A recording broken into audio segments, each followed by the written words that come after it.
morning, everybody. One does have one's cup of tea with once, but one doesn't have anywhere to put it in. All right, you know what, it's going there. I probably have the driest topic that I think I've ever had.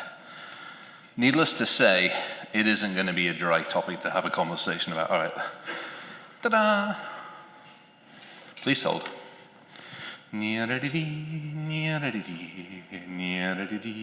There's a button somewhere. There it is. All right, let's see if this works. Yay! Is that thing going to stay? Oh, good, it goes away. All right, dry topic, dry subject. Welcome, everybody. All right, I got an amazing intro, so thank you for... Oh, is that the last one? Mine's over here. All right, I got an amazing intro, but that's just me in a nutshell. I am a geek. I'm a tinkerer. I'm a hacker. That's part of the reason I do take things to pieces. We were here last night taking the lamps to pieces, which was actually quite fun to do. And then last night I doom scrolled until about 4:30 in the morning. Needless to say, the slides have been updated. So if there's some stuff in there I forget about, I'll apologize right away in advance. So it's an interesting time at the moment, isn't it? And so I took a step back and I'm like, look, we have to go back to the early days of technology. We have to go back to the Douglas Adams era Hitchhiker's Guide to the Galaxy, because there is a lot going on in the world and we will discuss it. But first and foremost, as we know, don't panic is probably the best way to put it, because as we all know, oh, you are a freaking angel, thank you. You are bloody amazing. My God, I love this place. I do. It's so freaking nice being back up here again. By the way, your national anthem is so much better than the British one. Oh, this is just boring. It's like... Yours is way nicer. All right, so we don't need to panic, because AI, apparently, according to every single vendor, every single website, will save us. We're all sorted, it's going to take care of everything, no problems at all. Needless to say, this is how most of us feel. I'm going to get stickers made up of this. So, let's go through this. Elections. Somebody told me that Canada's having an election fairly soon. Is that fairly true? Good. I figured I would help with the election. Now, for those of you that have followed me, in America land, they've recently had an election as well. We got the Muppet back in office. Fucked if I know how that happened. But it wasn't through lack of trying to hold that away. Let me show you how much we tried to hold it away. If anybody would like a couple of passwords for the election systems out there, please feel free to take notes and I can hand this out afterwards. You can probably tell there's a whole bunch of stuff from ESS, there's a whole bunch of stuff from all the other ones. The nice thing about it is some of them are actually default user IDs and passwords. So we've got default user admin and ABCDE. That was one of the secure ones. If you ever get hold of the software that these things run, it's great. One of them in particular actually has hard-coded passwords in. That'd be the one that actually has the password of pasta. So if you're not too keen on the people that you're actually voting for, you do have the ability as an individual to change these things. Now, who do we thank for all of this? We thank the wonderful world. How many of you recognize that box? Yeah, how many of you actually installed those stupid things in your computer over the world many, many years? How many of you don't even know what the heck it is? All right, it is the early iteration of Google. They came out with this in 2002, 2003-ish or something like that.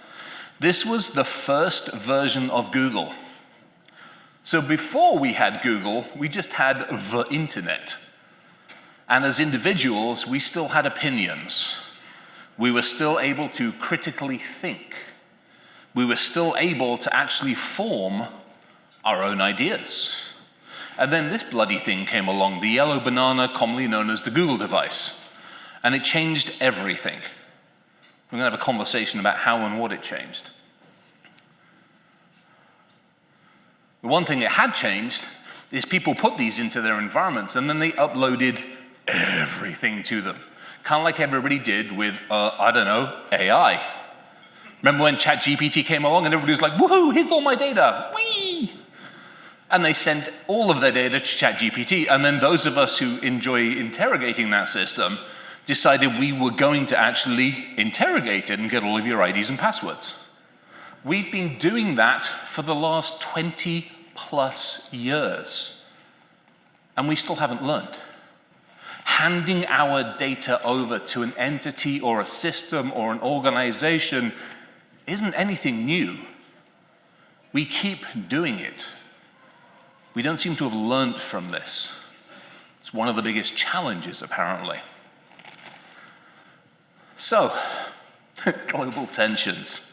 Okay, I'm just going to lead with this one.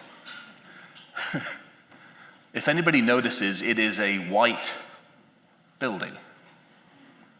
It is the elephant in the room. Your southern cousins do apparently seem to have a bit of a challenge, shall we say, with their the folks around them. Now, I did a little bit of research last night, and you are in a better position than you possibly think you are. This is fun. I did a talk down in the Carolinas. It was down in the basically southeast of the US, and it was in front of a couple of companies, and we ran a test. And ironically, we ran the test with that America actually loses the power that it imports from both Canada and from Mexico. And we actually calculated that if that actually occurs, there will be rolling brownouts. So given the fact that the US imports 20 to 30 terawatts of power, which is actually quite a lot of power, you do have your finger on the trigger, shall we say. Not only that, we actually apparently import a whole lot of natural gas for you, a whole bunch of cars. We do import legitimate pharmaceuticals from you, as well as the ones that aren't quite so legitimate that somebody cooks up in the forests. But we do get enough of that stuff from, there's a whole bunch of mountainsides that are up and down the eastern coast of the US, and they make some really interesting stuff out there. I do have a question. Maple syrup. Apparently, about 1/3 of the maple syrup goes to Illinois. What the hell are they doing with it? It's Illinois. It's mostly bloody farms. They don't need it. Anyway, $1 billion worth of soap, waxes, and lube. Yay! You get the idea. Please don't be bullied. Now, the one thing you can bloody well keep are these stupid things. We don't want those. You can keep the stupid things. So, enough of politics. It's a bit of fun, or not, as the case may be. Let us talk about the geopolitical situation as far as it goes with technology. That is a short list of current conflicts that are ongoing. Depending upon who you talk to or who you listen with, there are some, as it says up there, of around 100 to 120 or so ongoing armed conflicts. Now, traditionally, those armed conflicts started off with people throwing stones at each other.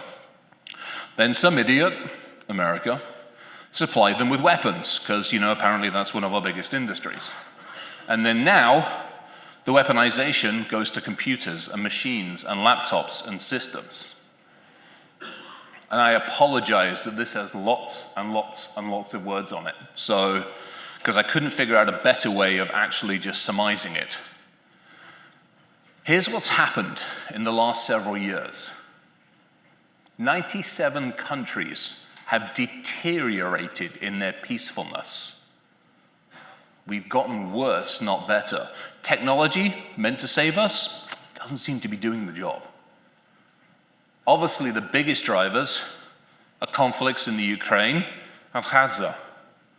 Primary drivers of global fall, deaths, hundreds of thousands of civilians, not military people. Conflicts beyond their borders. People can't keep their nose out of everybody else's problem. Southern borders might be a good one to look at. Supply chain risks. We all know that problem.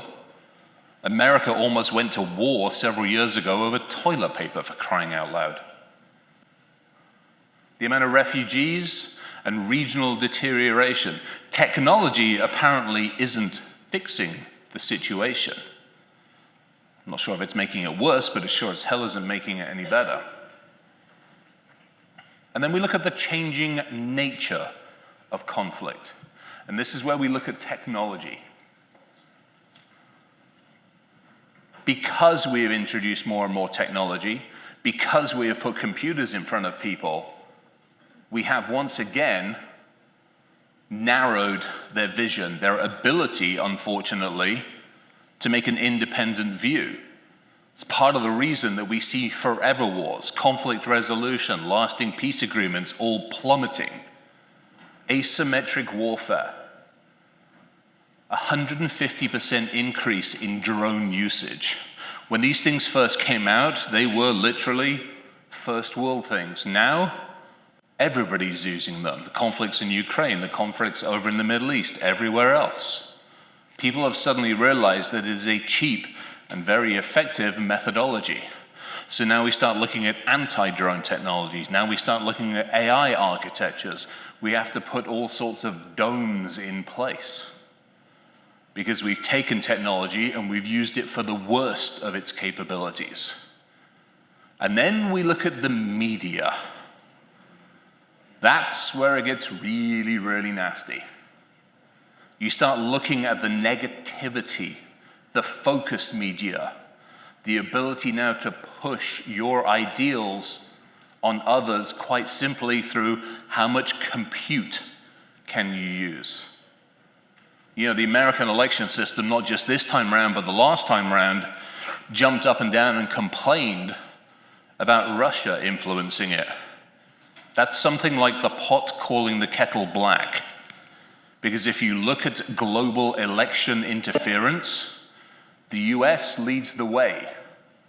Of 110 recognized global elections that have been interfered with, the US at least has had a hand in 65 to 70 of them. Disinformation and misinformation. And now, it's easy enough to use one of these things to do it with. The problem is, the people that suffer are not the ones with the weapons. I don't know about you. I have one simple rule. If you pick up a weapon, you're fair game. Everybody else, as bluntly as I can put this, leave them the fuck alone. They don't deserve to be part of this. And technology is a huge part of it. We should be getting smarter. We should be getting more pinpointed. We should have the technology to effectively understand the threat data, information, and intelligence chain to pinpoint. But apparently, we're using it more efficiently to flatten everything. We, the human, need to change, not the technology. So let's talk about digital warfare. As I said, we, the human, forged AI. It was not forced upon us. We went willingly into the light or the fire. We designed it. We manipulated it. My job at Worldwide Technologies is both AI and deepfakes, adversarial AI, and a bunch of other things that involve quite simply breaking and manipulating and showing and then building solutions to stop these things from happening. The fact that there is a large hairy thing getting fairly well compensated to do these things demonstrates the fact that we have taken these tools and quite honestly abused them. We look at battlefields. We look at situational awareness. We look at the tactical theater. And this doesn't matter if it's military or civilian operations. And we take a look at how much that technology is influencing our decision process. We look at how, from an extreme standpoint, it used to be a lot harder to attack systems now with a laptop, pretty well do a decent job of taking over a small country. Done it a few times. It's amazing, once upon a time I used to drink quite a lot. A number of us would sit around a table like this and we would demonstrate it to people. Again, it's the human, it's what are we doing with the technology. Then we look at digital sabotage. Government-run stuff, individual-run stuff, and everything else, whether it's organized crime or anything else. Denial. How can I stop you from getting to your assets? The mayor came up here and talked about the ransomware side of the world, talked about how technology is being abused. I would argue we have all the solutions we need to stop this from happening. Whether you buy everything out there on the street, or whether you use more efficiently and effectively what you have. We can solve these problems, but we get blindsided by the new, by the shiny, by the next thing. When our industry has to spend more time working on the spread of technology tools and how to consolidate those than using those tools effectively, there is a problem. Disruption, deception. Deception's been around for a long, long time. This is nothing new, but technology has helped us, unfortunately, deal with it a lot more of a challenging way. So,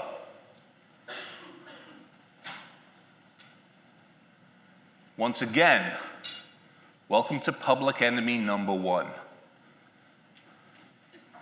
And I don't mean Google itself. I kind of do to some degree, but I don't. I mean us, the human. You show why. This is called the Google effect. Some of you may know this. This might be new for some folks. It was interesting research on this. We rely so heavily on a digital device to tell us what to do in this world, to tell us our opinion, to help us understand maybe that ability to take data, turn it into information, and then use it as intelligence. Decreased attention span and increased anxiety. There is a reason that our populations are consuming more drugs. We're getting fed up with reality because the technology is telling us that it sucks. That is a rabbit hole and a funnel built by technology. Increased potential for misinformation. This is where it gets really interesting, because there's a simple thing we need to look for. How many of us in this day and age can honestly put our hand on our heart when we read something and go, that is correct. That is real. One source. I have so many people go, oh, XYZ is occurring. Have you checked your source? We don't question often enough. And I'm not talking about we here. I'm talking about the 5.5 billion connected people.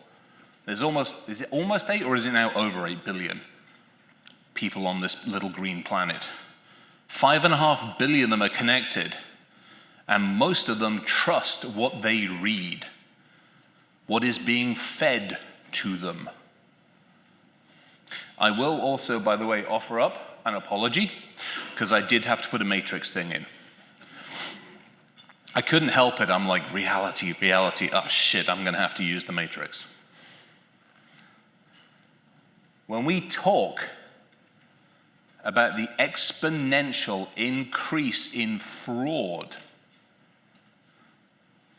So what's interesting on this slide, 2002, pre-GPT, just November 2002.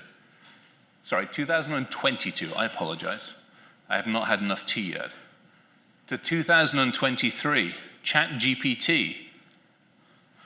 We introduced technology to 5.5 billion people. We gave them a tool. We gave them AI. We didn't tell them how to use it.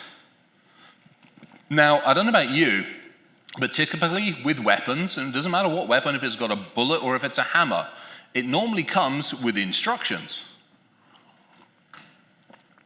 As humans, we typically have 3 different ways of looking at things: fight, flight, or freeze. Now, you hand ChatGPT to 5.5 billion people and sit back and watch what happens. You got a bunch of people that are still sitting there looking at this freaking hand grenade known as ChatGPT going, what the hell do I do with this? There's a lot of companies doing that. You also have a lot of people that were like, screw this for a game of soldiers, chucked it over and ran in the opposite direction. Some of them are still running. But the problem is, we're humans. You had a lot of people that looked at this and went, and threw the grenade at everybody else. That's why we have this problem.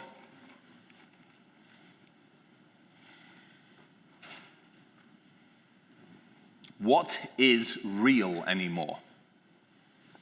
Part of my job at WWT is to build deepfake videos.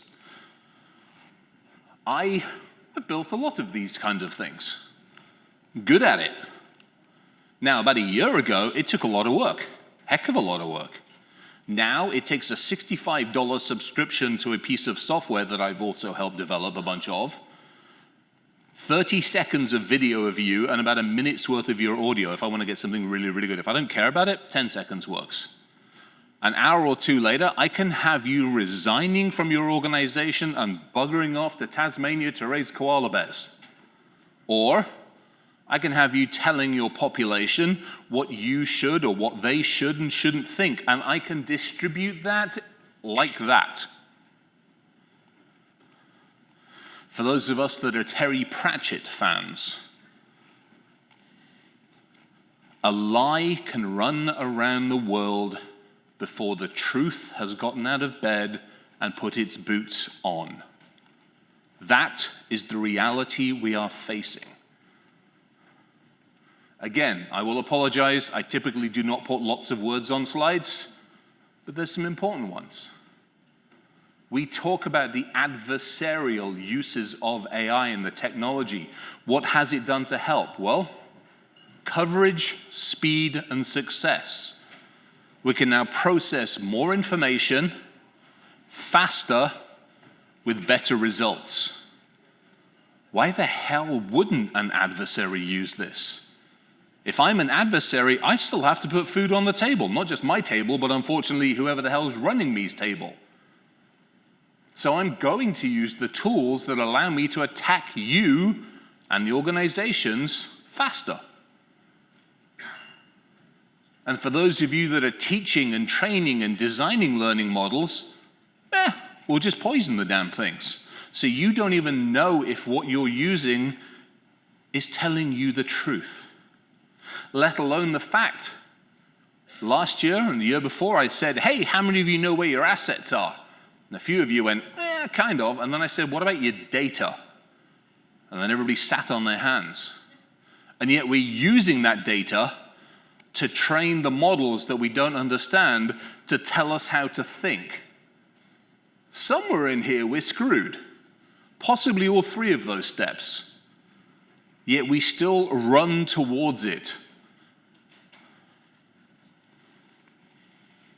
For those of you that think that AI is just this thing that sits out there and can be used, MITRE has a really nice thing called the attack methodology. I freaking love it. That is everywhere. I mapped it all out. I did a nice little graphic and made it pretty. That's everywhere where AI is being used effectively against us. It isn't just at the inception to understand who to go fishing, spear fishing, or whale fishing for. It's the entire freaking chain of your organization. That is how effective it's being used against you. Now, I said AI might save us. According to the vendors, they can save us all. So when I started at WWT, I came in, and they were like, haha, we have done deepfakes. We have done adversarial AI, and we are very proud of it. And I'm like, okay, what have you done? They're like, well, we've got about 6 or 7 vendors that we're talking to. I'm like, splendid. I said, what about the rest? And they're like, oh, that's why you're here. So I brought my spreadsheet with me.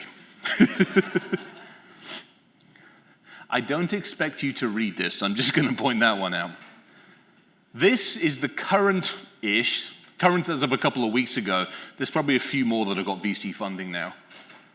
This is the current list of vendors that we at the company have on our radar that are looking at audio, video, data, social media.